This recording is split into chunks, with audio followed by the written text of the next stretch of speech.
Yeah. Yeah.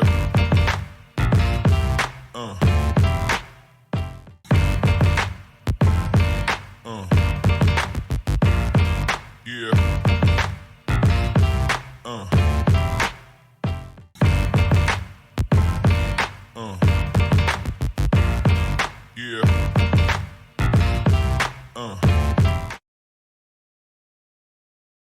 Olá, meus queridos, como vocês estão?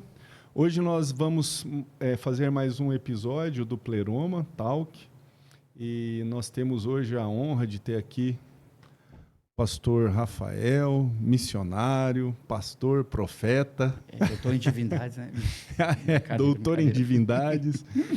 Então, o pastor Rafael é uma pessoa que está envolvida em vários projetos, né? Falando um pouco mais a respeito do ID, né, que é a parte do espírito que nós estamos abordando, né, nesses dias. Vamos aproveitar que ele está aqui conosco, que ele está nos dando o privilégio, né, da presença dele aqui com a gente, para explorar um pouco mais, entender como é que foi a questão de como Deus te chamou, como é que o senhor encontrou a Deus. Vamos conversar um pouquinho aí, pastor. Se apresenta, por gentileza, e vamos trocar uma ideia. Fechou.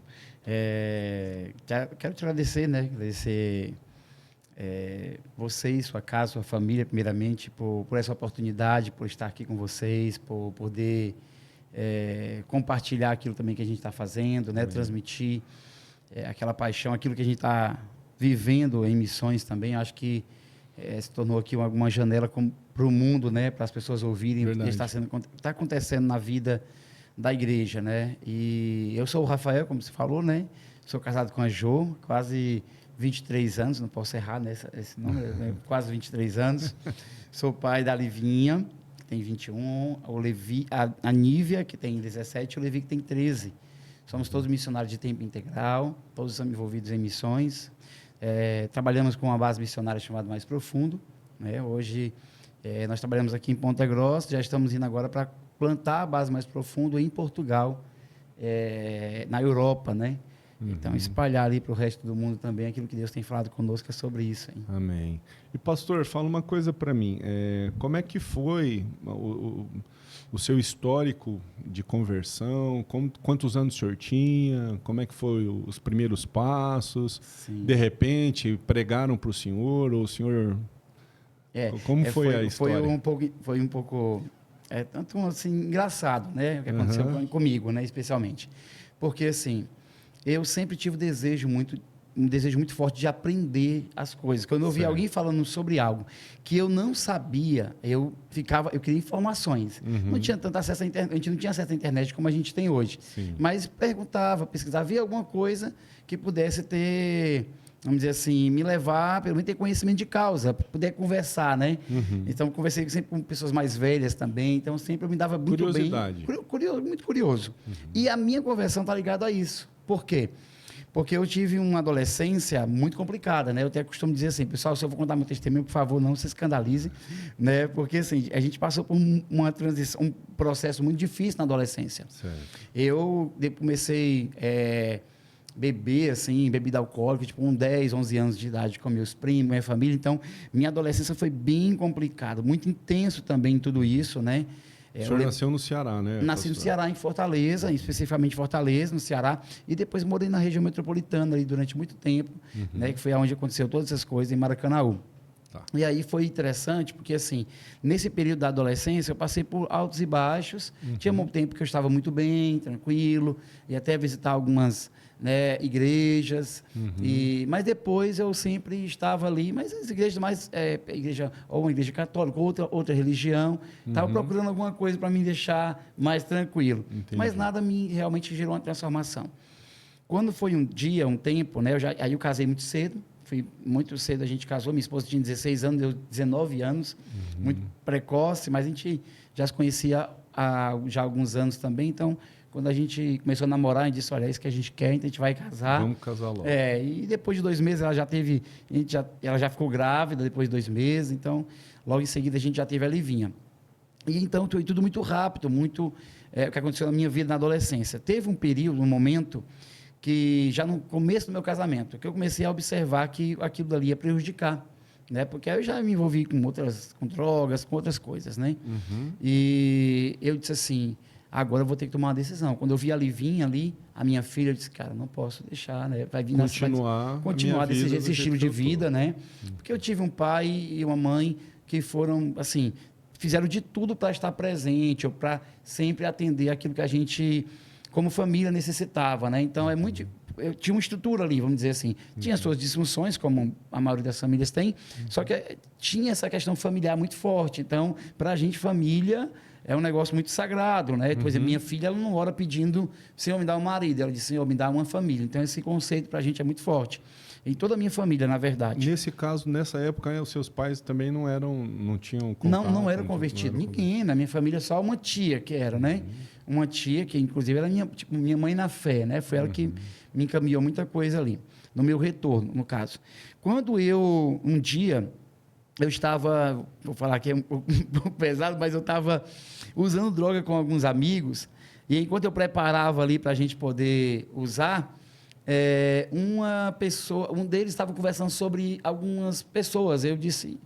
E eu estava olhando para eles conversando sobre um tal de Abraão, o cara é o Isaac, e o Jacó. E eu disse, cara, eu não conheço esse cara. Eu lembrei do Abraão, que morava aqui e tal. Então, e quem são os outros? Ele disse, não, cara, nós estamos falando da Bíblia. Eu disse, o quê, cara? Nós estamos fazendo isso aqui, tudo de errado, e vocês estão falando da Bíblia? Como assim? Vocês conhecem a Bíblia? Parecia que não combinava. Não combinava. E a vida deles não falava sobre isso, né? Não comunicava, porque pelo menos ele tinha conhecimento disso. E aí eu disse assim, cara, aí eu fiquei...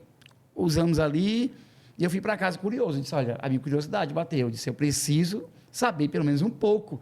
Próxima vez que eu me encontrar com esses caras, que for conversar alguma coisa, eu quero ter assunto também. Desenrolar. Eu não quero ficar ali, né, feito bobo, olhando. E aí eu fui procurar uma Bíblia. Minha mãe era católica e bem fervorosa, ela ensinou crisma, catecismo, essas coisas, né? Então, ela sempre foi uma mulher muito de fé. E aí eu peguei uma Bíblia lá, levei para casa. Quando eu cheguei em casa, comecei a ler, não entendia nada, estava entendendo nada. E aí um dia eu fechei a Bíblia, eu disse, Deus, olha, não está dando certo esse negócio. Eu não estou entendendo nada, eu não consigo, não sei por onde começar, eu vejo muitos nomes aqui. Eu preciso que, se o Senhor quer que eu leia isso aqui, porque esses princípios tipo de oração, alguma coisa, a gente vai aprendendo durante a nossa vida, né? Com a minha mãe, com o meu pai. Mas com a minha mãe, era mais religiosa. Então, eu fechei a Bíblia, eu disse, eu preciso que o Senhor me dê uma luz aqui, me dê um sinal, me mostre. Quando eu abri, né, de forma incrível, assim, apareceu a primeira página, Novo Testamento. E aí eu já fiquei um pouco assustado, né? Eu não sabia qual era a diferença dos dois. Comecei a ler o Novo Testamento, e aí já começa de uma forma incrível, porque assim, toda a minha dúvida, né? Tipo, começa Abraão, gerou Isaac, Isaac gerou Jacó, e aí eu disse, os caras já achei, né? Então, já estou dentro do assunto já, agora eu vou ver como vai desenrolar. E, meu irmão, aconteceu algo incrível comigo. O que Jesus diz em João 6,63, o que eu vos falo é espírito e vida. Eu comecei a ser tocado pela palavra. Quando chegou no Sermão do Monte, algo incrível aconteceu comigo. Eu comecei a ser tocado pelo Espírito de Deus, eu fechei a Bíblia e disse, Senhor, eu creio, eu acredito, a minha mentalidade era aquela, todas as religiões são erradas, eu não concordo com nenhuma, já tentei várias vezes, em várias, mas eu preciso que o Senhor me dê uma direção. Alguma coisa tem que acontecer, para pelo menos um caminho que eu possa me libertar, um caminho que eu possa sair da vida que eu estou levando hoje, ser um bom pai, um bom marido, minha filha estava prestes a nascer. Então, eu fui para casa de um amigo no outro dia, fomos usar a droga também, e foi incrível, porque naquele dia, batendo no portão, eu disse, vixe, cara, e agora? Sujou, hein? Tem gente chegando aí agora, o negócio vai pegar pra gente. Aí ele disse, não, fica aí que eu venho já. Quando ele foi lá, atendeu alguém, conversou, ouvi de longe, ele voltou com um envelope na mão, eu disse, que foi isso aí? Ele disse, cara, recebi um convite aqui do Adriano, vai ter uma festa na igreja dele, e o Adriano era um cara muito barra pesado no tempo, assim, e ver o Adriano se converter já era um testemunho pra gente, né? Ver ele se converter para a gente, assim, já era um testemunho. Então, eu disse assim, cara, é um convite de quê? Como assim? Não, vai ter o aniversário da igreja e ele me convidou para ir. Aí eu disse, cara, esse convite é para mim. Ele disse, não, cara, é para mim, tá no meu nome aqui. Escrito, hein? Daí eu disse, não, cara, isso aí tá ali. Aí eu fui contar a história para ele, mas nem ele entendia muito bem, muito menos ele. E aí, no dia, eu fui para casa, tipo assim, cortou o efeito daquilo ali na minha vida, né? E eu fiquei pensando sobre aquilo dali. Quando eu cheguei em casa, eu disse, vou atrás do Adriano. saí atrás do Adriano. Quando eu encontrei o Adriano limpando a igreja, eu chamei, falei para ele, cara, eu contei toda a história para ele e disse, e aquele envelope era como se você estivesse convidando a mim, mas eu sei que foi nominal para aquele meu amigo e tal, nosso amigo, eu poderia vir, aí ele se convidou. Nossa, um peixe caindo assim, jogando assim, né, se jogando na rede, ele disse, claro, pode, quer que eu vá lhe buscar? Eu disse, não, pode deixar que eu venho. E a minha esposa, a gente era recém-casado, também ela não foi. Eu fui sozinho, não lembro nem da mensagem que o cara pregou, só sei que na hora que ele fez o apelo, eu levantei a mão, e já foi entreguei minha vida para Jesus, ganhei uma Bíblia no mesmo dia, uma Bíblia nova, ali, né, os irmãos me deram, peguei a Bíblia e já fui para a praça, uma praça do bairro, pregar o evangelho, não sabia nem o que estava falando, e os meninos, vamos pregar o evangelho agora, eu vou com vocês, cara. E aí eu comecei a ir lá, quando eu cheguei lá, eu só fui falar do evangelho pro pessoal de Jesus, e o cara, estava ontem aqui na praça, aqui, fazendo bobagem, estava falando agora que é crente aí, eu disse, cara, eu encontrei Jesus nesse instante, e eu sei o que eu estou sentindo agora. Eu preciso falar. Foi muito intenso, sabe? Sempre foi muito... foi muito poderoso, foi muito impactante. Comigo, impactante, e ali... naquele dia, passou alguns meses, eu recebi uma palavra sobre missões, eu não entendia muito bem o que era isso, e a mulher disse, olha, você vai receber essa palavra, mas você tem que ter cuidado, que você pode fraquejar na fé, tá? Eu vejo algo aí sobre a sua vida que pode aí te deixar, te derrubar. Eu não vigiei, realmente fraquejei ali, passei uns 2 anos ainda, né? Altos e baixos, muito ruim, e aí quase 3 anos, eu acho, não lembro muito bem. Mas aí, quando eu voltei a todo vapor, né? Eu disse, agora é até morar no céu, né? E teve alguma coisa em específico, assim, que foi um evento para voltar? De firmar? Então, assim, eu era muito racional em alguns aspectos, algumas coisas eu era muito racional. Né? Eu tentava racionalizar muitas coisas, naturalizar algumas coisas também. Então, quando eu comecei a ter alguns sonhos, algumas perseguições, algumas coisas espirituais acontecendo, não era comum para mim. Então, eu comecei a achar estranho. E começou a se tornar muito real, como se o mundo físico estivesse acontecendo. E ali eu comecei a ficar com medo. Eu disse, cara, eu preciso sair desse negócio. Eu tentando me enfocar, uma loucura, bem louco mesmo. E aí eu preciso voltar para a igreja, voltar para Jesus. Comecei a ler a palavra. O salmo que eu mais li era o Salmo 51, quando Davi diz, cria em mim, Deus, um coração puro e renova em mim um espírito inabalável, torna a dar, né, ele diz, a alegria da salvação. Eu chorava e eu fui começar a deixar algumas coisas. Comecei a deixar, antes até mesmo de me reconciliar, eu fui deixando, até que um dia uma mulher me chamou para ir na igreja, eu disse, eu vou, vai. Eu vou lá em casa, depois eu passo aqui para ali buscar. Eu disse, tá bom. Quando ela saiu, eu disse à minha esposa, não vou negócio de igreja, não. Só que aí eu estava ali, naquela hora eu disse, toda a vida de que vou e não vou. Dessa vez eu vou. E aí eu fui, meu irmão. Foi incrível o que aconteceu naquele dia. O cara fez o apelo, eu disse, não vou. Aí chegou uma mulher, a Gorete, bem magrinha assim, bateu assim no meu ombro, está todo se tremendo, e vai lá agora confessar Jesus. Eu fui mais com medo dela, na verdade, do que com vontade, né? Porque eu disse, não, eu vou ficar vindo. Aquela conversa, né? Sim, vou ficar vindo todo domingo. Mas não, meu irmão. Na hora que eu me levantei e fui em direção ao púlpito, ao altar, eu sentia que realmente as correntes estavam sendo quebradas naquele dia. E naquele dia eu fui tomado por Deus, né? Fui tomado completamente pelo Senhor. Ali foi incrível. E dali para frente foi só... Teve um processo de libertação, né? Aquele processo que você vai... Tem processo de abstinência de algumas coisas, né? Renunciar, dizer não para muitas pessoas. Eu sempre fui um cara muito carismático. Tive muitos amigos, né? Muito brincalhão, zoeira. Então, as pessoas que gostavam de me ter naquelas mesas, naqueles ambientes, porque eu era brincalhão, imitava as pessoas, fazia aquela zoeira toda. E eles começaram a sentir minha falta. E aí eu na minha casa me chamar, e aí tudo aquilo ali foi muito uma tentação, né? Passei por vários tipos de tentações, até o ponto de eu bater o martelo de Senhor, a partir de hoje, ou o Senhor, o Senhor me leva, né? Ou o Senhor me liberta de verdade, porque eu não aguento mais. Eu evangelizava alguém, eu sentia o gosto na garganta, a dorzinha, tudo aquilo dali. Então eu disse, não, Senhor, então me mata. Eu ficava, às vezes, tem uma história engraçada, Robson, que é assim, eu ficava de joelho chorando bem baixinho, minha esposa não sabia que eu estava lá, parecia Ana ali, né, chorando, e ali pensando que ela estava embriagada. Eu dizia, Senhor, eu dizia assim, me mata hoje, por favor. porque eu não quero voltar para o mundo. Eu estou com muita vontade de voltar. Então, eu queria que o Senhor me matasse hoje. Né? Eu não quero ir para o inferno.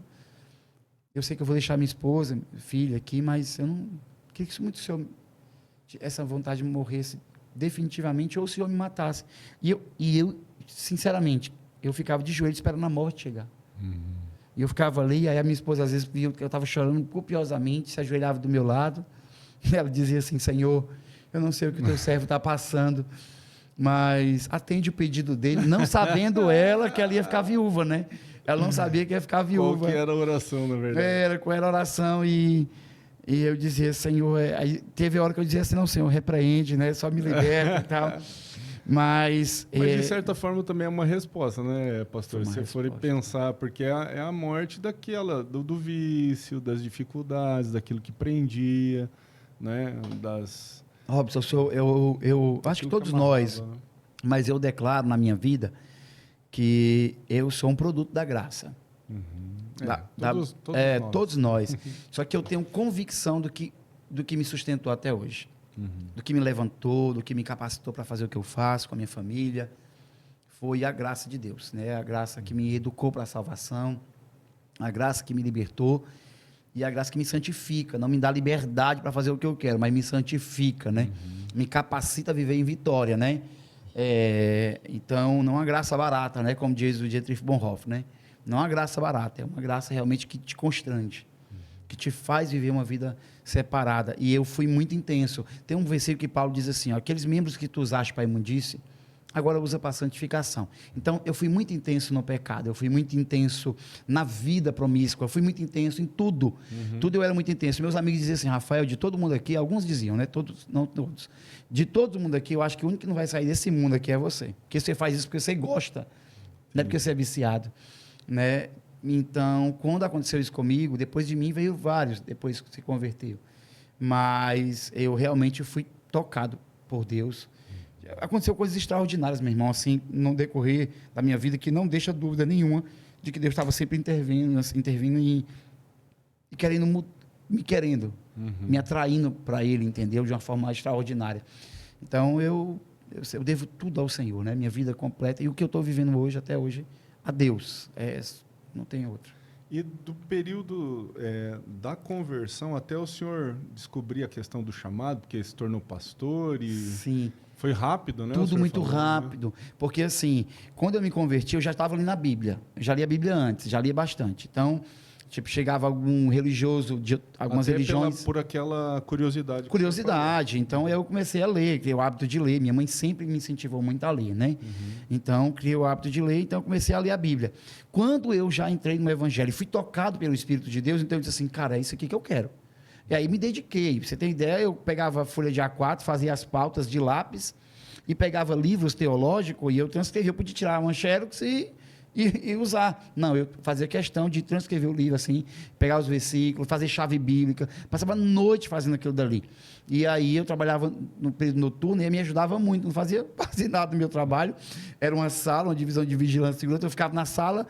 E até 10 horas da noite atendia até algumas pessoas ali, mas depois não tinha mais ninguém. Então eu aproveitava para ler Bíblia. Ler Bíblia, muita Bíblia.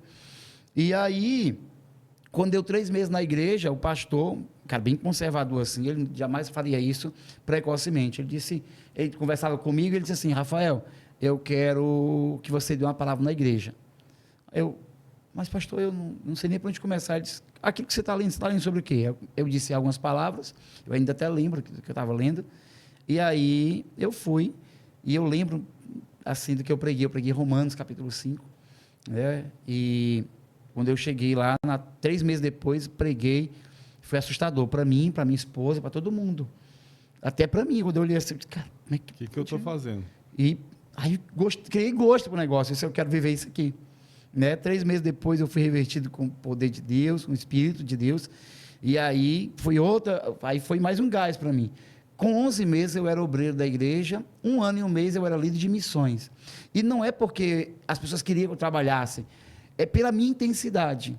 Eu sempre fui dessa forma. O pessoal vê agora, depois de 20 anos, né? Quase 20 anos, 19 anos eu acho que eu voltei. O pessoal diz assim: cara, você é muito acelerado, você sempre foi assim. Não, era pior. Eu acho que era pior. Mas foi tudo isso. Eu disse assim, eu fiz isso por pecado, porque eu não posso fazer para Jesus. Porque as pessoas, às vezes, Robson, quer abrir um parênteses aqui, quando elas convertem, parece que ela converte e ela muda, tem um temperamento. O comportamento. Porque quando era para um time, sei lá, qualquer outra coisa, para o pecado, ela entregava tudo. Agora, quando vai para o Senhor e quer ficar educadinho, quer ficar mais comedido. Não, cara, eu sou chapado para Jesus agora. Meu negócio agora é intenso com Jesus. Eu trazia pessoas para usar droga comigo, agora eu vou levar elas para o Evangelho. Então foi assim que eu fiz, sabe? Eu prego para todo mundo assim, né? Tiver a oportunidade, eu estou falando de Jesus. Ô, Paulo. Cara, vou sair falando, né? É isso, prego todo tempo. Então, eu fui intenso a vida toda com isso. É assim, ó. Eu amo o Senhor. Claro que Ele me ama muito mais do que eu amo, mas eu sou também apaixonado, entendeu? Então, eu tem algo que é maior do que apenas uma vida religiosa cotidiana. Eu sou apaixonado, que Jesus fez na minha vida. Relacionamento diário, contínuo. Cara, eu acho interessante que no começo da minha fé, o pessoal dizia assim, isso aí é o primeiro amor. Isso é o primeiro amor, vai passar, não sei o quê. Eu disse, é o primeiro, então tem um segundo, como que é? Eu não entendo o que eles estão dizendo, né? E aí depois eu comecei a entender que não tinha esse primeiro amor. Aliás, primeiro amor para mim, depois eu descobri que o primeiro era amar a Deus sobre todas as coisas, e não um ânimo, uma alegria do começo, não. Então, esse amor intensificou, porque eu conheço mais a Deus do que eu conheci no meu primeiro ano de conversão. Esse amor intensificou ao ponto de eu entregar minha vida para o Senhor, não ter minha vida como preciosa, e começar a entregar coisas para Ele que eu não era capaz de entregar no primeiro ano, mas agora eu sou capaz de fazer. Faço coisas agora que jamais, né, eu não pensaria em fazer no primeiro ano de conversão. Então, eu acho que o amor ele não diminuiu. Eu não quero voltar para o primeiro, se for a questão do começo. Sim, eu quero ficar nesse aqui, que ele está muito mais intenso. O primeiro lá, acho que era muito medíocre, eu pensava muito em mim ainda. Agora eu penso menos em mim, mais no Senhor. Certo. E como é que foi disso aí para o senhor entrar, então, na questão da missão, daquilo que o senhor está fazendo hoje? Você fala de chamado missionário, né? Isso. Então, depois, quando fez 3 anos de conversão, aproximadamente, assim, de volta, né? Porque eu converti, aí depois afastei um pouquinho, aí voltei. Quando eu voltei, aí com essa intensidade, fazendo trabalho chamado... Nós tínhamos um projeto chamado Resgatando Vidas. Não era oficial, não tinha em si vamos dizer assim, CNPJ. Era algo informal, né? E a gente trabalhava ali com independente químico, nas ruas e tal. Tanto eu como o Ilano, e o Ítalo e outras pessoas faziam esse trabalho comigo, com a gente assim juntos, interdenominacional. E a gente ficou intenso nesse negócio, ao ponto do meu pastor olhar para mim e disse assim, cara, você é um pastor. Eu disse, não, obrigado, pode ficar, não quero essas coisas não. Eu gosto de viver a minha vida aqui, trabalho, venho para casa, fico com a minha família, trabalho com os meninos, me dedico a estudar a palavra, a ensinar a palavra. Para você ter ideia, eu comprava aquelas revistas da escola dominical, antiga, que ficava R$1, eu comprava antiga para poder ensinar os meninos. Então, eu estudava a revista para poder ensiná-los. Eu sempre fui muito faminto por isso. Então, assim, ele identificou isso e eu não queria, minha esposa não queria isso. A gente gostava da maneira que a gente se movimentava, ao ponto de um dia eu dizer assim, Deus, o Senhor colocou esse homem para ser meu líder. E ele é a pessoa que ele tem mais maturidade do que eu, tem algumas coisas que ele vai ver que eu não estou vendo. Então, se ele falar novamente sobre isso, então já era, eu vou. E aí eu fui para a escola dominical no domingo, estava de folga, e aí quando terminou, estava no banco da frente, né, porque era uma antiga presbiteriana, então tinha os bancos e tal, né? E aí ele olhou para trás e disse, e aí, meus irmãos, estão prontos? Eu olhei para minha esposa, vamos embora. Bora, agora. Demorou. E a gente começou essa jornada, fomos plantar a primeira igreja ficou... Aí ele já pegou, já te... Não, com ele não tem problema não, vamos agora, derrama óleo aqui, tem óleo aí? Derrama o óleo, vamos resolver esse negócio. Aí eu tive que mudar. E já te enviou? Enviou, de imediato. Assim, passou alguns dias, né, eu fui processar aquilo tudo, ver, e aí a gente foi trabalhando já no processo de transição para outro bairro, né, porque eu ia plantar uma igreja. Plantamos uma igreja, foi uma experiência muito frustrante, mas, assim, uma escola de 11 meses. Eu ainda trabalhava e pastoreava, né? Aí, chegou um tempo que a pessoa lá que eu trabalhava, né, ela chegou para mim e disse, olha, eu era gerente, né? Então, não dá mais para você ficar aqui e na igreja. Você vai ter que escolher por causa do horário. Aí eu disse, eu vou falar com Deus e com o Espírito Santo Júnior, né, com a minha esposa, e ele deu a resposta, né? E aí Deus falou para mim que eu podia começar essa jornada com ele, andar aí pela fé e tal, e trabalhar, ficar integral. Fechamos essa igreja por causa de condições financeiras e tal, e abrimos numa comunidade. Uma comunidade bem carente, bem perigosa, assim, lugares que foram invadidos. Outro bairro, o senhor diz. Em outro bairro. Aí foi uma aventura, meu irmão. Porque eu vi coisas ali que eu não tinha visto ainda, né? Ali nós vivemos as maiores experiências. Eu estava todo dia lá, de 7 da manhã, às vezes até 11, e às vezes até 5 da tarde, todo dia dentro daquela favela, daquela comunidade. Era perto ali. De uma comunidade. A gente morava num bairro melhor. E aí a gente alugamos uma casa dentro da comunidade para ficar perto deles. Um povo apaixonante, tudo ex alguma coisa, né? Então, se a polícia batesse na porta da minha igreja lá, metade da igreja eu ia perder, né? Então, mas assim, foi o que aconteceu comigo, aconteceu com muitos deles. Hoje tem evangelistas, tem missionários, tem pastores. Eles entregaram a vida deles assim para o Senhor de uma forma incrível, extraordinária. Aconteceu muita coisa com a gente, né? Você me permite, eu queria contar uma história engraçada aí. Isso que eu ia perguntar para o senhor. Eu não queria mais abrir igreja, porque aí eu fazia o culto na rua e começava o tiroteio e colocava tudo para dentro das casas, aí depois voltava de novo. E eu fiquei, e o pessoal, não, pastor, a gente vai morrer aqui na rua e tal. Eu disse, cara, não vou alugar, porque eu já fechei a outra igreja, porque eu não tinha dinheiro. Então eu não vou fazer isso. Meus filhos tudo pequeno, meus filhos, sabe? Já tinha um Levi. O Levi, que é o último, né?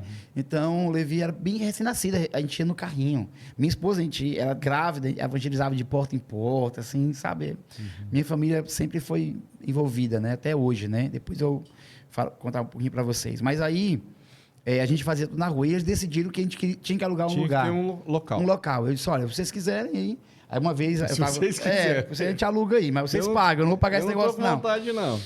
E aí... Aconteceu. Uma vez mataram um jovem nesse bairro, né?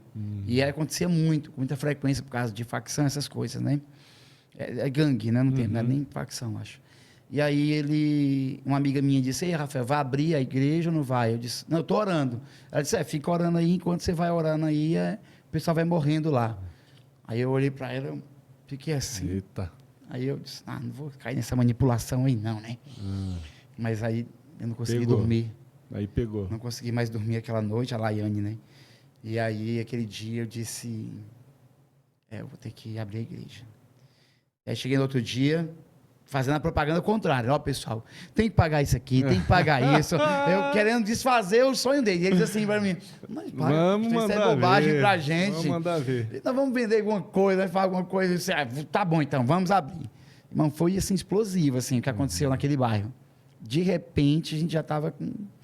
dezenas de pessoas. Um dia, um cara quis destruir lá o culto. Aí eu disse, amor, vai fechar a igreja agora. E ela disse, não, vai multiplicar. E no outro dia a gente ganhou mais cadeiras. No domingo, que eu pensava que não ia ninguém por causa do escândalo, a igreja praticamente dobrou. E daí por diante, meu irmão, foi alavancando assim, exponencialmente, de uma forma extraordinária. E pessoas discipulando, treinamento. Enviamos pessoas para 5 nações. Então, 2 anos e meio, nós estávamos com quase 200 e poucas pessoas. Para nós era muito naquele contexto. E onde tinha muita igreja, né? E as pessoas sendo treinadas. Cara, foi intenso. Aí foi aonde a gente começou a entender. Só que nesse contexto, Deus falou para a gente sobre missões. Voltou. Eu levava muito missionário lá, mandava o pessoal para as missões. E aí veio um dia, minha esposa estava fazendo um congresso de mulheres lá. Eu peguei meus 3 filhos, fui para o interior do estado para minha mãe e meu pai lá, para a casa deles, né? E aí, quando eu cheguei lá, eu passei a noite assistindo um documentário sobre o Peru. E era um lugar que eu já orava, né? O país. Passei a noite chorando. E peguei o carro no outro dia de manhã, vamos voltar. Aí voltamos. Quando eu cheguei na igreja, quando eu coloquei meu pé no estacionamento, Deus disse, a partir de hoje, o seu tempo fechou aqui. Eu disse, Senhor, mas eu comecei agora que eu aluguei esse prédio, gastei agora está ficando bom. Milhares de dinheiro para poder reformar, estou construindo a sala das crianças e tal, então, não faz isso, né? E, tipo assim, aí subi, eu não conhecia a mulher que ia ministrar, estava tendo um café da manhã para as mulheres lá, e aí ela disse, quem é o pastor da igreja? É ele? Ela veio da minha direção, E ela, pastor, como é que tá aí? Aí eu comecei, parecia Ezequias falando para a Babilônia, aqui meus tesouros, aqui a gente está fazendo tudo isso. que nós estamos fazendo. Temos missionários em 5 países, indo e voltando. Abrindo fazendo isso, aquilo. Aí, de repente, ela olhou para mim e disse, pastor, eu vou falar, porque vai ficar ruim para mim se eu não te falar. Eu disse, não, pode falar, meu irmão, o que foi que houve? Ela disse, na hora que eu coloquei meu pé aqui, eu não lhe conhecia. Mas Deus falou para mim assim, diga para o pastor dessa igreja que o tempo dele aqui acabou. Né? Aí eu tremi, né, minha irmã? Aquele dia eu não consegui nem tomar café. Né? Aí eu disse, sério, minha irmã?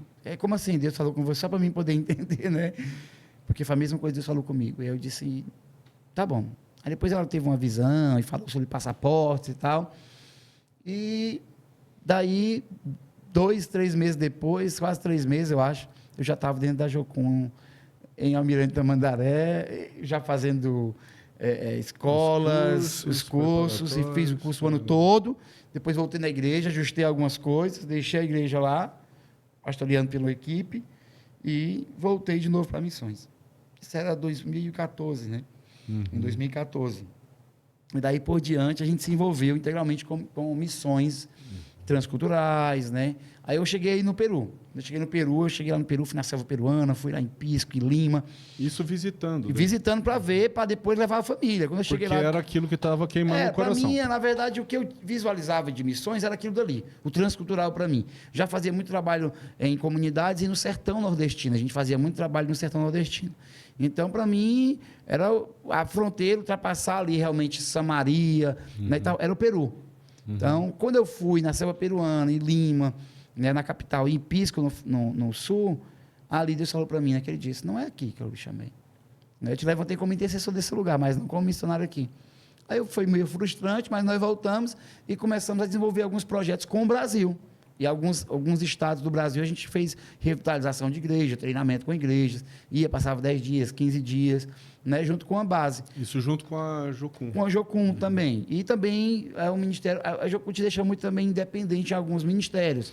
Né? Você pode trabalhar lá com treinamento ou também pode deixar depois você vai ter começando a criar, desenvolver algo pessoal, né? E isso eles respeitam bem. E aí o que aconteceu? Chegou um dia, eu estava lembrando agora recentemente, foi na morte do Gregório McNutt, né? Naquela época eu estava em jejum ali, passei 20 e poucos dias fazendo jejum todos os dias ali e trancado dentro do quarto. Saía, né? Quando era hora da refeição, quando os dias que eu tinha refeição, eu voltava para o quarto em janeiro, acho que 2018, se eu não me engano, e aí eu tive uma experiência com Deus. Ali eu tive uma experiência sobrenatural, onde eu vi uma mão me pegando e mergulhando em águas, e quanto mais ficava profundo as águas, mais eu sentia dores, parecia que eu ia morrer. E eu pedia para Deus parar. E eu voltava, e Deus começava a mergulhar, e voltava, e aí aconteceu isso comigo, eu deitado no chão lá, me tremendo, aí eu coloquei Estava colocando a escola do clamor. Eu tenho quase certeza que você estava lá presencialmente. Eu acho que deve ser. Então, no ano que você estava lá, e eu estava em casa, deitado, e o Danduque pegou o microfone assim, olhou para a tela, para a câmera, e disse assim: olha, você que está em casa agora, com o celular na mão, ouvindo isso, deitado no chão, você vai. Cara, o cara falou só o que eu estava vivendo. Falou o que estava acontecendo com você. Falou assim, de uma forma incrível, né? E ali a gente começou a desenvolver o projeto da Escola Mais Profundo. Eu fui consultar alguns amigos teólogos para ver que fazia sentido a questão do Ezequiel 47 Isso. e tal, né? Então, tudo aquilo ali. Que eu ia falar, lembrava bem a passagem. A passagem, se fazia sentido eu aplicar nisso, porque é o que eu vivi. Deus falou para mim que eu ia incentivar pessoas a ter uma vida mais profunda em Deus, mas também pescar em mares altos. Então, a gente ir em outros lugares profundos, né? E aí a gente começou a desenvolver esse projeto dentro da Jocum mesmo. Você tinha liberdade para ter um ministério independente. E a gente fez escolas de férias. E depois, quando a gente saiu da Jocum, já fim do nosso tempo lá, né? A gente colocou a escola online, né? Que é um projeto que a gente está resgatando aí novamente. Então, e a Mais Profundo, então, se tornou uma base missionária de capacitação e envio. Então, era a escola de férias, depois uma escola missionária online. Aí depois nós fomos entendendo em Deus que ela tinha que ser algo físico, ter um local, receber pessoas e treinar. Foi aí onde surgiu, quando surgiu para a gente fazer isso, surgiu também a ideia da gente ir para a Europa. que era um lugar que não passava, para mim nem precisava. Difícil, né? Não precisava. Para mim, a Europa, os livros que eu li do Avivamento, eu estava lendo o livro do País de Gales, de lá, livro sobre John Wesley, lá em Londres. Então, eu disse assim, cara, John Stott, aí eu vi a Escócia, John Knox, então, assim, cara, lá deve ser, assim, extraordinário, lá deve ser o lugar do avivamento. Se for para mim, para lá, para mim, receber alguma coisa. Mas aí eu morava em Navegantes no tempo, né? A gente não tinha base física ainda. E todos os dias eu ia para a praia, 4h30 da manhã, orar com meu amigo, o Alex, né? A gente tinha todo dia, 4h30 da manhã, orar. E ficava lá uma boa parte da manhã. Ele era empresário, então ele tinha que voltar para a empresa e eu tinha que fazer minhas atividades. E aí, lá, Deus falou comigo sobre a Europa. Eu estava lendo um livro do Avivamento do País de Gales, Mundo em Chamas, né? Do Rick Joyner, e lá Deus falou para mim que a gente tinha que ir para a Europa. Mas eu deixei, fui conversar com um amigo, o Rodrigo Leite, e ele me falou da Europa, ele faz missões na Europa, vai e volta sempre. As dificuldades. Aí, cara, quando ele falou, e acabou comigo. Aquele dia, ele e o Paulo hoje mora em Madrid, eles começaram a falar e eu comecei a chorar. No outro dia, quando a gente foi orar como base, estava ajudando uma base missionária, plantar uma base missionária, Deus falou comigo, Deus mostrou a bandeira e tal, aquelas coisas, do Reino Unido. E aí tem um amigo no País de Gales, que é o Berg, né, os amigos, Berg e Abigail. E entrei em contato com eles. E aí a gente foi dando passos, plantamos a base há 3 anos, né, física. E aí demos o passo para ir lá. Quando eu fui no País de Gales, quando eu coloquei meu pé na Europa, Deus disse, você chegou em casa. Né? E aí, assim, Robson, uma coisa interessante que acontece nessa história é assim, ó. Quando eu coloquei o pé na Europa, a sensação que eu tinha era de que eu tinha que dar minha vida para que isso acontecesse. E é muito, muito estranho, descortinou tudo. Hoje as pessoas me veem assim muito... Eu passei um tempo na Jocuno, só voltando rapidamente, parado dentro da base ali, Deus falou para mim, você vai ficar aqui sendo treinado. Trabalhando, eu ia para manutenção, fazer essas coisas, né? E ser tratado ali. E não viajava, passei um tempo sem viajar, sem pregar, sem dar aula, sem essas coisas, só aprendendo. Quando eu comecei a base e eu coloquei o pé na Europa, eu disse, eu vou fazer isso com a mesma força que eu fiz a minha vida toda. Então, eu me dediquei, tanto eu como a minha família. Né? Minhas filhas hoje, elas se encontram no País de Gales, as duas, fazendo missões. A minha esposa e meu filho estão aqui comigo, mas já estamos indo, então, né? Já estamos indo para Portugal, plantar a base agora, esperando só documentos e outros detalhes, mas já estamos indo plantar a base lá. Mas nesses 3 anos a gente vem trabalhando com a Europa, a gente vai e volta, passa 15 dias, passa 4 meses, como eu passei em Gales, né? Então vai e volta. Mas quando eu cheguei naquele lugar e vi tudo aquilo dali, né? Não sei se eu estou atropelando aqui a pauta, não, mas... Eu acho que é por aí. E eu ia até perguntar algo para o senhor, como é que é essa realidade hoje? Porque às vezes as pessoas não sabem disso, né? A realidade da Europa. Não, quando eu li no livro do País de Gales que 95% das pessoas se converteram e comecei a ver as histórias, a gente andava só capela, mas eu estava passando na semana, eu estava em tudo fechado. Depois eu passei no domingo e vi fechado do mesmo jeito. Meu amigo disse, cara, a realidade do país agora é esse, do continente europeu. Né? Aí o Paulo falou para mim, cara, tem 330 cidades que na Espanha não tem uma igreja. Encontrei um pastor da Alemanha que disse que tem 20 mil localidades. Municípios são 11 mil, mas localidades pequenas, distritos, que não tem uma igreja viva. E aí eu comecei a me deparar, né, com algumas realidades de Portugal, da Itália. Eu fui na Itália, então andei 14 nações ali, fui vendo toda essa realidade. Eu disse, cara, eu acho que ninguém está sabendo disso, não. Eu preciso contar para as pessoas o que está acontecendo aqui, porque na rua da minha igreja tem várias igrejas. E na minha igreja tem escala do louvor. E aqui nessa igreja que eu vim aqui na Itália não tem ninguém para cantar. Para tocar, tem que colocar vídeo no YouTube. Não tem um. Não tem um. Eu disse, não, eu preciso contar isso. Eu queria já morar na Europa no primeiro mês que eu fui para lá, né? Em março, há 3 anos atrás. Mas aí eu sabia que eu não podia ir naquele momento. Eu tinha que vir mobilizar pessoas. Hoje a gente está indo agora com 43 pessoas. 43 ou 45 agora para plantar essa base. Mas já levamos mais de 100 pessoas para a Europa. Né? A última viagem que a gente fez grande assim, foi ano passado, foi 54 pessoas. 30 para a Itália e 24 para... Não, 24 para a Itália e 30 para Portugal. Evangelismo de rua, fizemos trabalho com igreja, revitalização. Então, a gente fez muita mobilização. Foi várias viagens durante o ano, levando pessoas.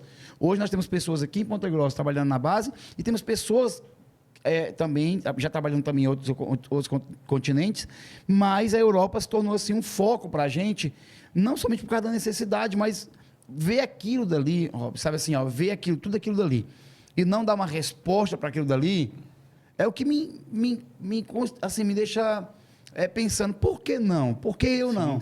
Por que eu tenho que ficar aqui brigando? Eu, numa escala de pregação, eu vou pregar aqui, na igreja que eu ajudava, que eu servia aqui, né? Eu pregava num domingo, passava 8 domingos sem pregar de novo. Então, não porque eu queria pregar toda hora, mas assim, tem tanta gente que todo mundo tem que falar também. E lá tem lugares que não tem ninguém. Então, por que eu estou aqui? Algumas pessoas até perguntam para a gente, cara, vai fazer missões, por que não faz aqui? Eu disse, não, deixo você aqui e eu vou para lá. Vamos dividir, que aí fica legal. Você está fazendo aqui? Porque, cara, quando você botar o pé lá, você vai ver, uai.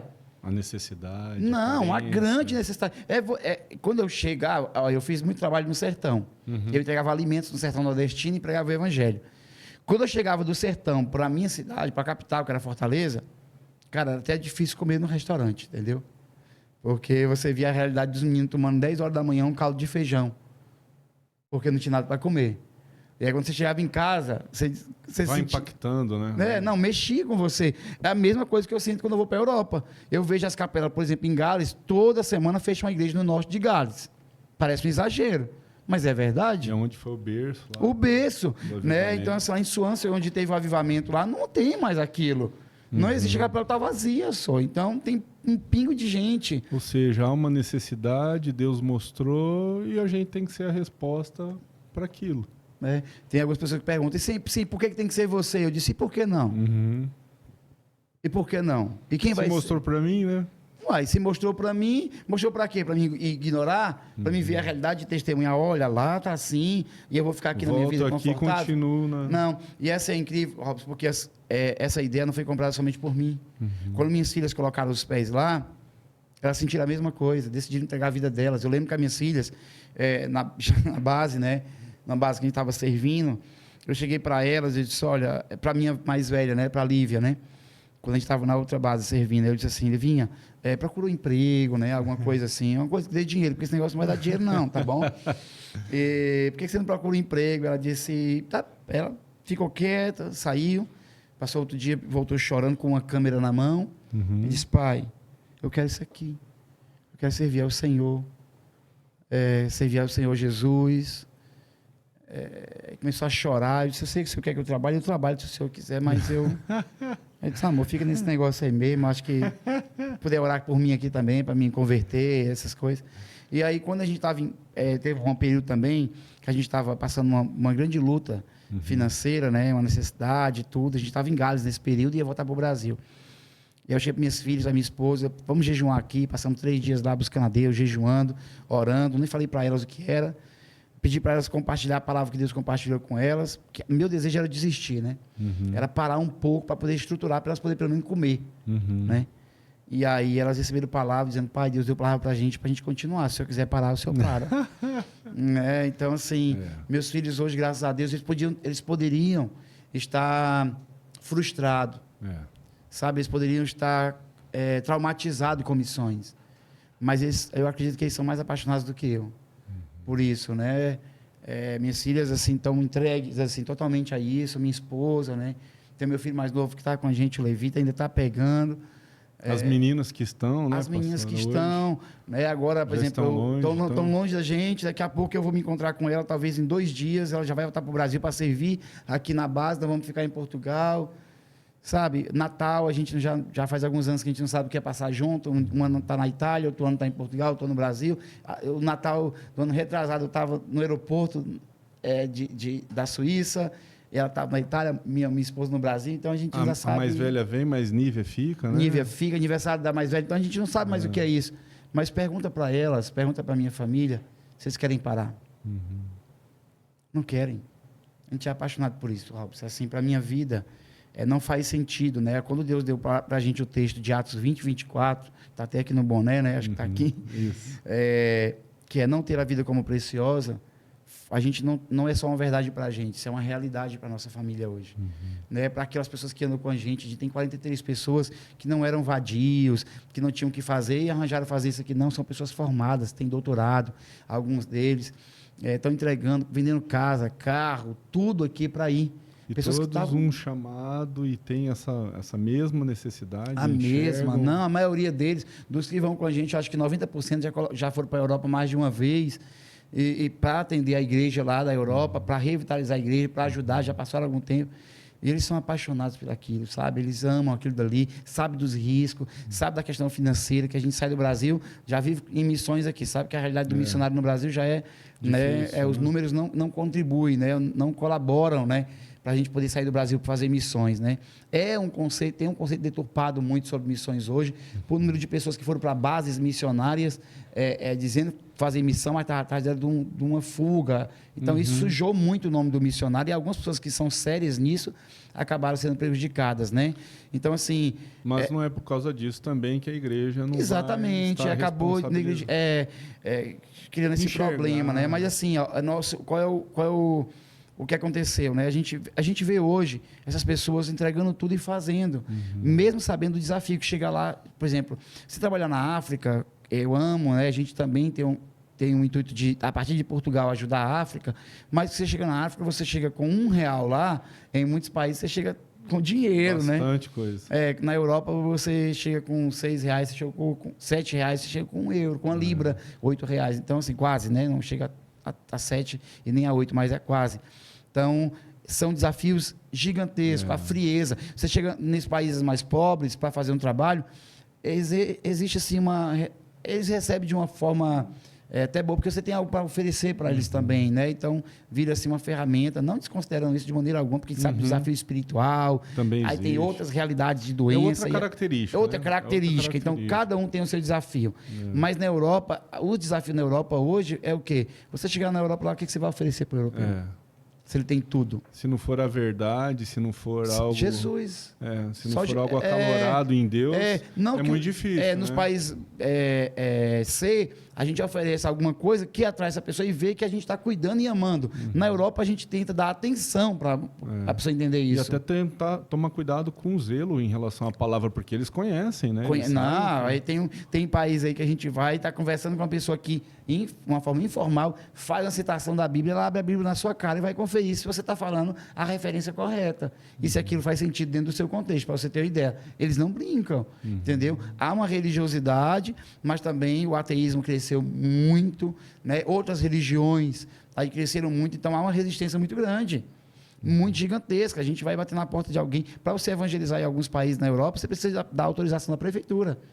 E você pedir autorização não te garante que vai ter essa autorização. Para você panfletar, você não pode panfletar se você não tiver autorização.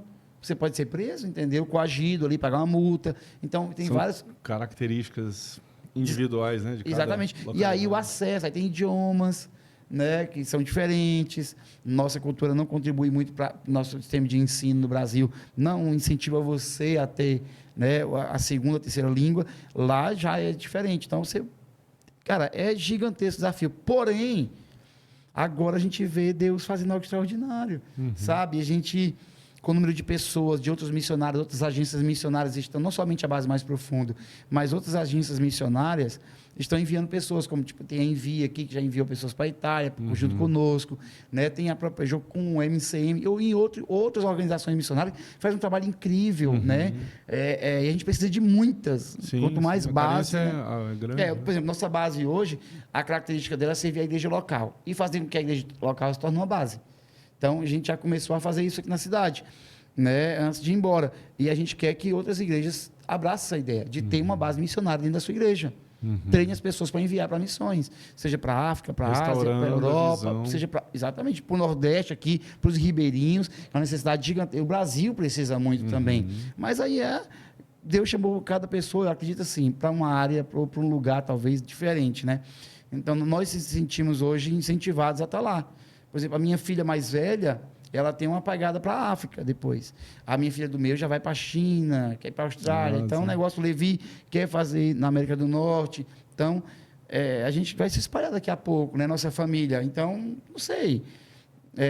como é que vai ficar para a gente aí depois, né, esse negócio, né? Mas a gente está caminhando, Robson, a gente está vendo o resultado.